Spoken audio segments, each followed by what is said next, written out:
કે જુનાગઢ આખું નારાજ છે કે આ લોકોના જે સુશાસનથી આજે 15 વર્ષ ત્યાં એક આખું શાસન છે અને જનતાને લૂંટવા છે. જ્યાં જુઓ ત્યાં ખાડા ગટર ઉભરાય, પાણીના પ્રોબ્લેમ. એ લોકો કે જનતા પાસે જઈ શકે એમ નથી. અમે જનતા પાસે ડોર ટુ ડોર ગયા અને જનતાની વ્યથા સાંભળી છે.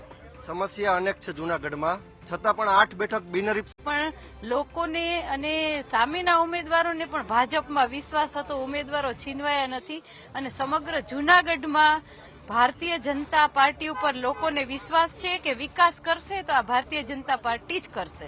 પ્રાણ પ્રશ્નો ક્યાં ક્યાં છે જુનાગઢના, જે ભારતીય જનતા પાર્ટીની જો અત્યારે મહાનગરપાલિકા બનશે તો આગામી દિવસોમાં તમે પૂર્ણ કરશો? જૂનાગઢની અંદર આમ તો ગટ્ટમની અંદર પણ ઘણા કામો થયા છે. અત્યારે તમે જોઈ શકો છો કે તળાવનો વાળો જે રોડ ખુલ્લો મુકાયો છે, તો આ તળાવનું આટલું સરસ બ્યુટિફિકેશન થયું છે અને કોઈ પણ જૂનાગઢનો નાગરિક ત્યાંથી નીકળે ને તો ગર્વ અનુભવે છે કે આ હા, મારું આ જૂનાગઢ અને મારું આ નરસિંહ તળાવ.